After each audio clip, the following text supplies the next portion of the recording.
o que a gente precisa saber é que os desafios entre os casais, eles estão aumentando cada vez mais, né? E aí as pessoas me perguntam muito sobre a homossexualidade. O que a gente precisa compreender, mesmo que o encontro sexual ele aconteça entre dois homens, observem isso precisa ser sentido no coração. Eu sempre tenho muito cuidado para falar de alguns temas. Por que razão? Porque eu sou sempre muito profunda, muito clara, e hoje está muito difícil que as pessoas estão... tudo que você fala é distorcido, tudo que você fala é julgado, é criticado, e anda tudo muito delicado, né? Mas a gente precisa falar, senão não tem como orientar. Então eu peço que vocês ouçam isso com o coração, né?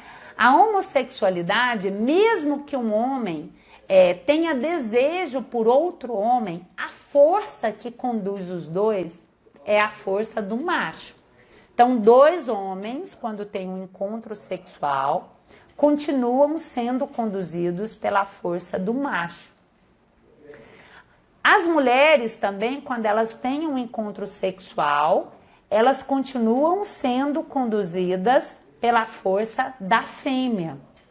Por isso, às vezes, a relação homossexual ela é mais desafiante do que a relação heterossexual. Porque como a força masculina ela é muito ativa, dois homens num relacionamento estão usando a força do macho. Vocês me compreendem? E isso gera muito desafios para as duas partes. E a força feminina, a mesma coisa. Compreendem? Isso traz mais dificuldades, mas é possível sim. E existem dinâmicas inconscientes que favorecem, às vezes, para que um homem tenha atração por outro homem e a mulher também tenha atração por outra mulher, tá? E essa força, existem alguns pontos essenciais que Bert Hellinger vinha mostrando a partir do trabalho dele, que é frequente, e essa é uma dúvida da maioria das pessoas. Eu vou citar alguns pontos aqui. O que Bert Hellinger vinha mostrando é que muitas vezes é comum uma pessoa assumir a identidade, um homem passa a ter atração por outro homem, ou uma mulher passa a ter atração por outra mulher, em função do movimento inconsciente que acontece naquela família, tá? Por exemplo, um dos pontos que eu percebi, eu vou falar da minha experiência no consultório, tá?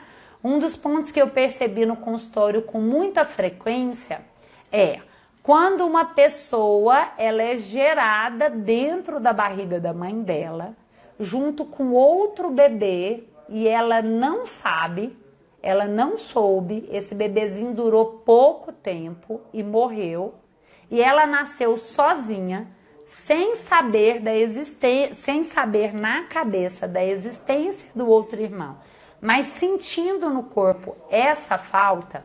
É comum que a mulher se deprima quando um bebezinho morre dentro dela. Então, o irmão que nasceu tende a adotar a identidade daquela irmã que não nasceu. E aí essa busca da atração pelo outro acontece também em função da ausência. Então é como se essa pessoa que foi gerada nessa dor, ela precisasse representar para o pai e para a mãe, o homem e a mulher. Essa é a maneira que ela tem de suprir a saudade que a mãe sente. Algumas mães, inclusive, começam a tratar o filho como se fosse o substituto realmente, tá? Esse é um dos pontos que pode favorecer a homossexualidade, tá?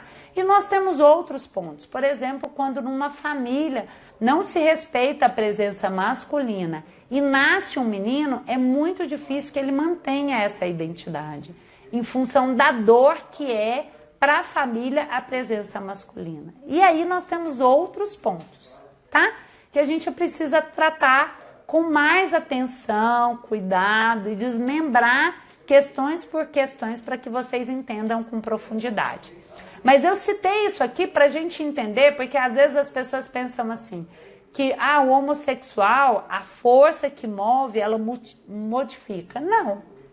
A força é a masculina, a força é a feminina. E quando um homossexual entende isso, então ele pode viver essa intimidade de uma maneira muito diferente, né? Tudo se torna bem mais leve para que eles possam ter um encontro sexual, né? Porque quando há um encontro das duas forças, ou da força masculina ou da força feminina, então isso exige muito de quem está vivendo essa intimidade.